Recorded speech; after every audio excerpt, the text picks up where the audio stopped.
আওয়ালে রেলের নাশকতা, ইঞ্জিন সহ 7 বগির লাইনচ্যুত, ঢাকা ময়মনসিংহ ট্রেন চলাচল বন্ধ। পিরোজপুরে 3 আসনের প্রার্থী 27 জন, চ্যালেঞ্জের মুখে সমর রেজাউল। গাজায় যুদ্ধবিরতির পক্ষে জাতিসংঘে প্রস্তাব পাস, বিপক্ষে ভোট যুক্তরাষ্ট্রের।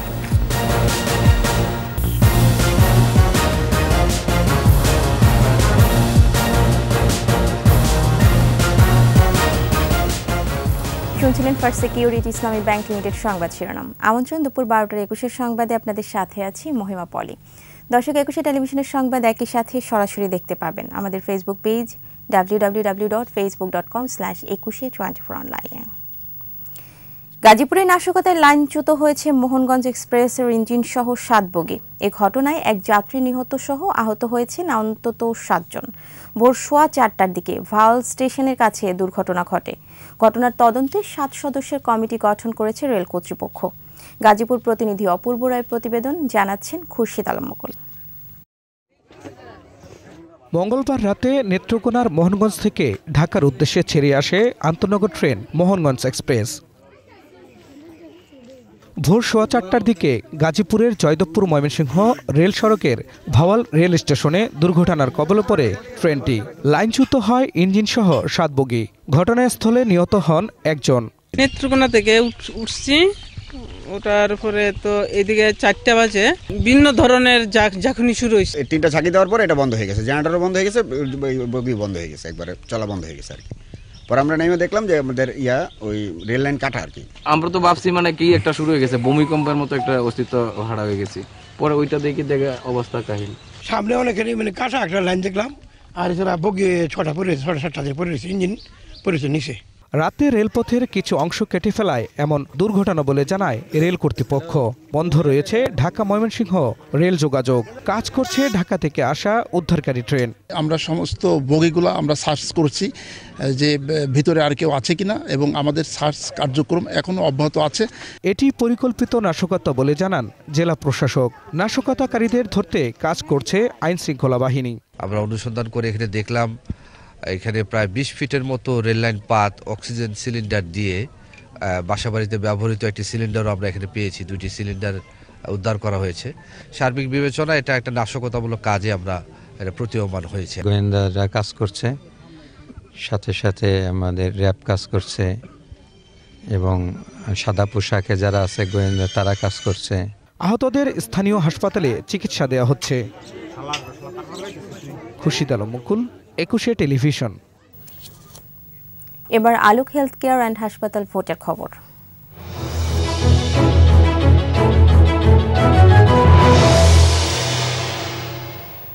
নির্বাচনী আমেজে সরগরম দক্ষিণের জেলা পিরোজপুর। জেলার 7 উপজেলায় 3 আসনে প্রার্থী 27 জন।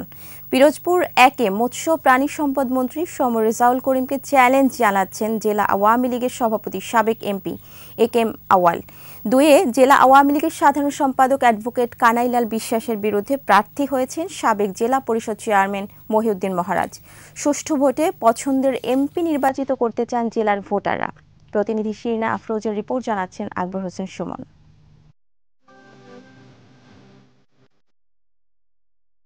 কচা, বলেশ্বর, কালীগঙ্গা ও সন্ধ্যা নদী বিধৌত পিরোজপুরে বঙ্গমাতা শেখ ফজিলাতুন্নেসা সেতুটি বদলে দিয়েছে এই জনপদের জীবনযাত্রা। এখন আর ফেরির জন্য অপেক্ষা নয়, দৃষ্টিনন্দন সেতুটি গোটা অঞ্চলের যোগাযোগ সহজ করেছে। শুধু এই সেতুটিই নয়, কয়েকশো কিলোমিটার নতুন সড়ক ও সেতু, বিদ্যুৎ সংযোগ রীতিমতো গ্রামকে শহরে পরিণত করেছে। এছাড়া বঙ্গবন্ধু বিজ্ঞান ও প্রযুক্তি বিশ্ববিদ্যালয়, হাউজিং এস্টেট, 250 শয্যার হাসপাতাল, কারিগরি প্রশিক্ষণ কেন্দ্র, নতুন পাসপোর্ট অফিস, প্রস্তাবিত অর্থনৈতিক অঞ্চলেও বদল আসছে জীবনযাত্রায়। তাই ভোটারদের ভাবনায় উন্নয়ন। এই সেতুটা হয়ে বর্তমান সরকার আমাদের যা উপকার করেছে এটা আসলে অকল্পনীয়।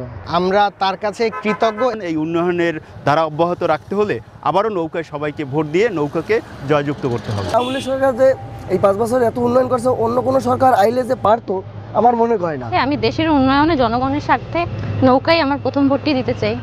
পিরোজপুর 1 আসনে আবারও আওয়ামী লীগের প্রার্থী সমর রেজাউল করিম, তবে নিজ দলেরই জেলা সভাপতি AKM আউয়াল তার বিরুদ্ধে অবস্থান নিয়েছেন। তারপরেও জয়ে আশাবাদী সমর রেজাউল। শেখ হাসিনা না থাকলে এই দক্ষিণ অঞ্চলের পদ্মা সেতু, সুন্দর রাস্তা, বেকুটিয়া সেতু, পাটগাতি সেতু কিচ্ছুই হতো না যদি শেখ হাসিনা না আসতো। সেজন্য আবার আমাদের শেখ হাসিনাকে দরকার। পিরোজপুর 2 আসনে নৌকার প্রার্থী জেলা আওয়ামী লীগের সাধারণ সম্পাদক অ্যাডভোকেট কানাইলাল বিশ্বাসকে চ্যালেঞ্জ জানিয়ে নির্বাচনী মাঠে নেমেছেন একই দলের নেতা মহিউদ্দিন মহারাজ। এই আসনেই আরেক শক্তিশালী প্রার্থী বর্তমান MP JP chairman Anwar Hossain Manju আছেন নির্বাচনী লড়াইয়ে। 3 সাবেক ছাত্রনেতা আশরাফুর রহমানকে লড়তে হবে জেপি প্রার্থীর বিপক্ষে। তবে সবগুলো আসনে জয়ের ব্যাপারে আশাবাদী জেলা আওয়ামী লীগ। ঐক্যবদ্ধভাবে এই উন্নয়নের রাজনীতির সাথে সম্পৃক্ত হওয়ার জন্য, জননেত্রী শেখ হাসিনার পাশে থাকার জন্য আমি আপনাদেরকে অনুরোধ জানাই। আওয়ামী লীগের স্বতন্ত্র প্রার্থী থাকায় সহিংসতার আশঙ্কা করছেন অনেকেই। নির্বাচনের প্রক্রিয়াটা যাতে সুন্দরভাবে এবং সুশৃঙ্খলভাবে হয়, মাননীয় প্রধানমন্ত্রী নিশ্চয়ই সেই ব্যবস্থা নেবেন। জেলার সবগুলো আসনেই জমজমাট লড়াই হবে বলে মনে করছেন সচেতন মহল।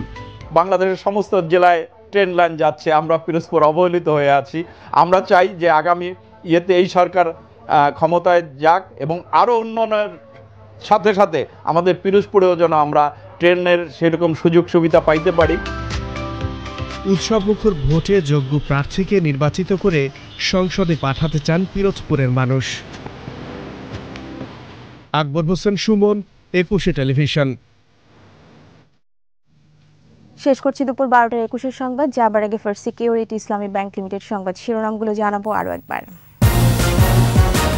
গাজীপুরে ভাওয়ালে রেলে নাশকতা, ইঞ্জিন সহ 7 বগি লাইনচ্যুত, ঢাকা ময়মনসিংহ ট্রেন চলাচল বন্ধ।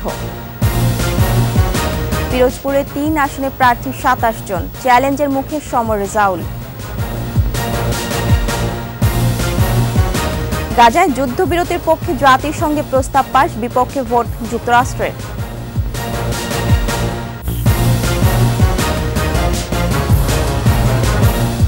সর্বশেষ খবর জানতে ডায়াল করুন 2021 নম্বরে আর ভিজিট করুন 21tv.com এই ওয়েবসাইটে।